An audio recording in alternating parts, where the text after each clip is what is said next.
AirLand Battle was the overall conceptual framework that formed the basis of the U.S. Army's European warfighting doctrine from 1982 into the late 1990s. AirLand Battle emphasized close coordination between land forces acting as an aggressively maneuvering defense, and air forces attacking rear-echelon forces feeding those frontline enemy forces. AirLand Battle replaced 1976's active defense doctrine and was itself replaced by the modern full-spectrum operations DPOY reforms. Background: the basic concept of the Blitzkrieg and similar doctrines was for the attacker to secretly concentrate his forces before a limited frontage to gain a local superiority over the defenders, culminating in an attack with at least tactical surprise leading to a breakthrough, which is then rapidly exploited to threaten the rear areas and destabilize the entire defensive position.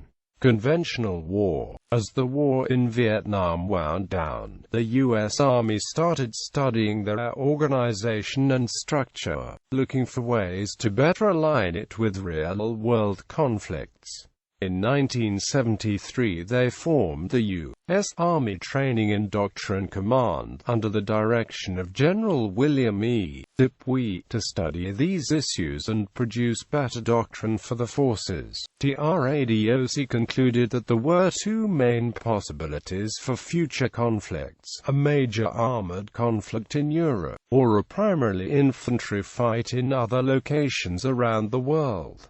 The latter possibility led to the ill-fated Rapid Reaction Force. The former was more problematic given the Warsaw Pact's massive numerical superiority, especially given the ending of selective service. Rapid Wars, Forward Defense. When the Yom Kippur War broke out in 1973, it demonstrated a new lethality of conventional weapons, especially the anti-tank guided missile. The new vulnerability of tanks, combined with the improved defensive power of the infantry, led to a revolution of thought within the U.S. Army, that a war in Europe was winnable with conventional weapons. Impressed by the new weapons, DPOY started the process of rearming the heavy divisions with weapons that would dramatically improve the firepower. In DPOY's view, firepower had increased so much that war would be won or lost almost immediately in the first few massive battles. As Field Manual 100-5 noted, the U.S. Army must above all else prepare to win the first battle of the next war. Since forces from the rear could not move forward quickly enough to take place in the titanic battles being envisioned, everyone had to be placed as close to the front lines as possible. The result was a new battlefield organization that moved the vast majority of U.S. and Allied forces much closer to the border between East and West Germany, in what became known as forward defense. As reinforcements from the U.S. could play only a minor role, the war was a come-as-you-are affair. Air power was key, as the battle increased in tempo and the Soviet forces attempted to break through the defenders. Channels would naturally form that would be attacked by air. One problem that was noted soon after the introduction of the 1976 operations was the problem of how to deal with the enemy's reserve forces in the rear. There was the possibility that the U.S. could win the first battle, only to meet a second unattritioned reserve force soon after. A solution to this problem was not immediately forthcoming. Patterns of conflict. In 1976, Colonel John Boyd presented Patterns of Conflict, a study outlining a number of historical matchups in which the victor was able to disrupt the observation orientation decision-action time cycle, or loop, of their enemy.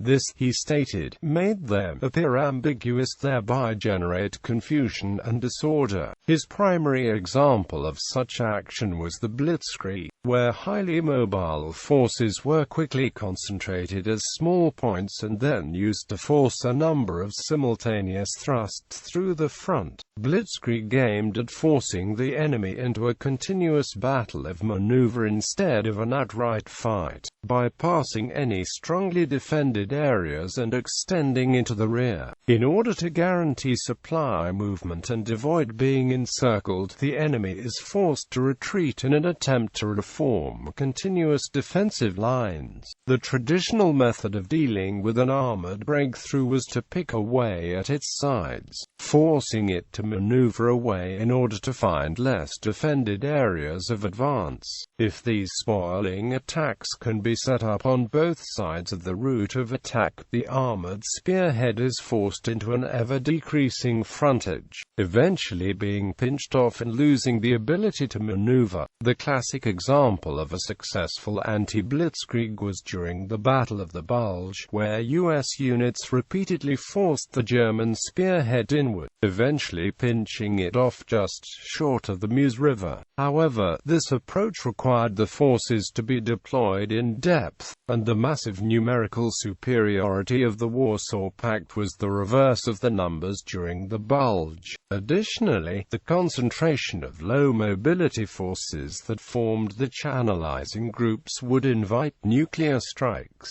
Instead of meeting the blitzkrieg head-on, Boyd suggested what he called the counter-blitz, where small groups of equally mobile forces would pick away at the lines of thrust and then move on to the next in a series of hit-and-run attacks. There was no necessity to retain any sort of front line, and the attacks deliberately moved from point to point in order to avoid being bogged down or getting trapped. The idea was not to force the blitz to lose its ability to maneuver, but instead upset its ability to understand where it should be maneuvering to. The attacker would have no idea which of these counteroffensives represented a real threat, and would have to respond to all of them. The key idea was to smash blitz offensive by inconspicuously using fast tempo, fluidity of action and cohesion of counter-blitz combat teams as basis for shifting of forces and quick focus of air and ground effort to throttle momentum, shatter cohesion, and envelop blitz in order to destroy adversaries' capacity to resist. The battle was less about the weapons than it was about the ability to command them. It was believed that the US's devolved command structure would be able to react to changes on the battlefield more quickly than the Soviet counterparts, overwhelming the Soviets' ability to maintain cohesion as the higher echelon commanders became overwhelmed with reports from so many small actions, whereas active defense envisioned the army units moving from one blocking position to another in a series of largely static defenses. In the counter-blitz they would be far more mobile, conducting a series of limited offensives instead. Another difference was the role of the reserves. Under active defense the role was very limited, and even battlefield reserves were expected to be placed directly in the front. But under patterns the reserves could be introduced where and when they became available, and be just as effective as the troops that had been there from the start. Boyd felt that the continual pattern of harassment and shifting positions could continue throughout the conflict, as opposed to attempting to win the entire war at the front in a single battle. When Boyd introduced the concept, the Pentagon was being led by power groups that new inductees considered hidebound and moribund, as illustrated in the Pentagon Wars. Boyd and like-minded up-and-comers formed the Reform movement and sought to overturn existing chains of command and introduce new weapons and tactics across the entire armed forces.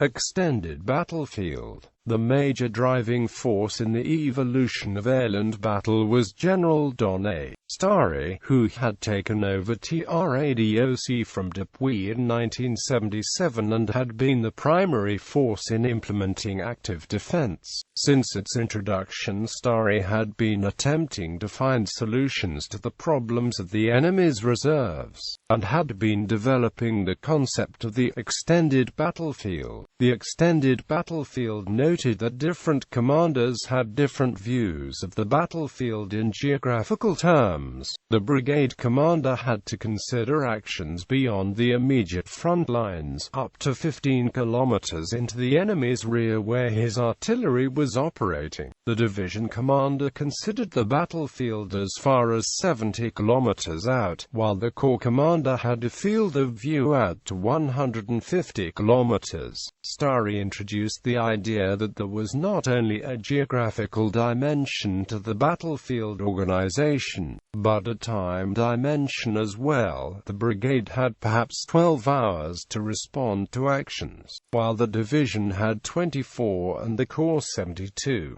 It was this coordination both in space and time that defined the extended battlefield. The reason that the time dimension was important was the result of studies in nuclear weapon employment at Fort Sill, Oklahoma, in December 1979. These studies demonstrated that interdiction in the enemy's rear could seriously delay the movements of the rear-echelon forces, and create time windows during which the U.S. would have the tactical advantage. By ensuring that the command structure was aware of the time dimension of the battlefield, they would be better prepared to take advantage of these windows when they occurred. AirLand Battle. Prior to the 1970s, the air forces had been seen primarily as delivery mechanisms for tactical nuclear weapons, or for attacks on enemy air forces. The counterpart to FM 100-5 listed only 8 missions, only one of which required direct interaction with the Army forces in the field. During the Vietnam War, much of the U.S. air power had been directed against supply build-up and movement points, roads, bridges, supply depots and the like. Attacking these targets with conventional weapons was an expensive process, requiring considerable amounts of ordnance to be expended to guarantee it. In the late 1960s and early 1970s, the introduction of smart weapons allowed conventional forces to directly attack point targets like bridges and roads, dramatically improving the ability to interdict the enemy, while at the same time allowing the aircraft to operate from safer, higher altitudes. These had little real impact during Vietnam when they were still very new, but the potential was obvious.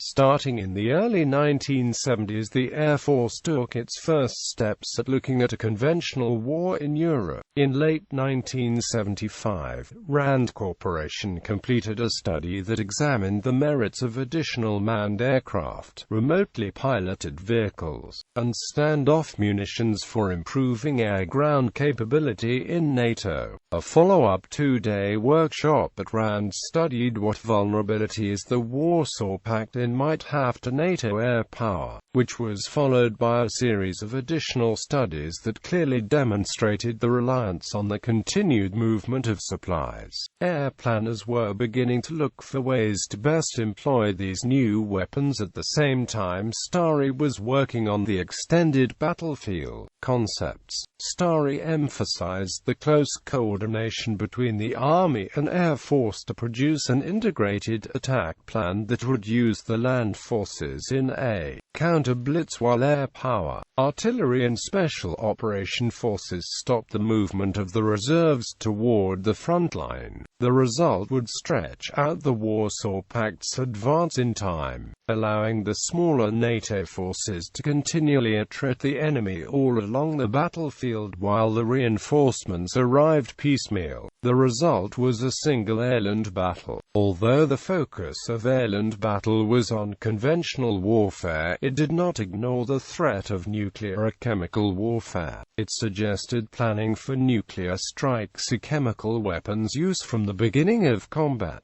using them as a threat from the start that would force the enemy to disperse his forces or run the risk of a nuclear strike as they concentrated. The plans did, however, suggest they only be used if first attacked in kind. The overall message conveyed by the AirLand Battle concept of 1981 was that the army must leave behind the restricted notion of winning the fight only in the traditional main battle area. FM 100-5. When active defense had been introduced in 1976, it faced a wave of criticism, both from within the army, and from highly influential civilian advisors outside. Having witnessed this firsthand, Starry took measures to ensure this would not happen a second time. Foremost in these efforts was the early dissemination of the concept through briefings and wide circulation of Fort Leavenworth's draft of the new FM 100-5 in 1981.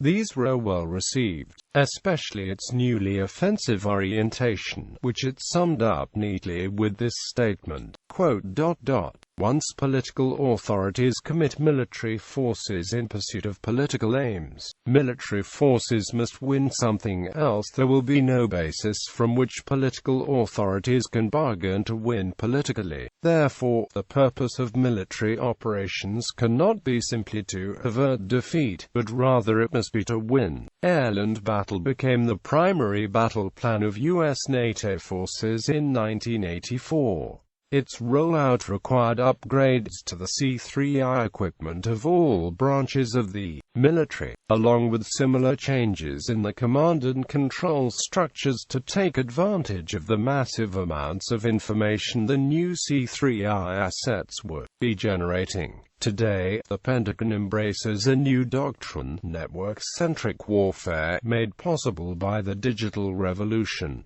In popular culture, AirLand Battle stands as part of the title of the sequel to Wargame, European Escalation, Wargame, AirLand Battle. The game is set in the Cold War when AirLand Battle was a major strategy of NATO, and pits the player playing as either a NATO commander or Warsaw Pact general leading military engagements against the other alliance. More literally, it introduces fixed-wing aircraft units to the game that was previously limited to land units and helicopters.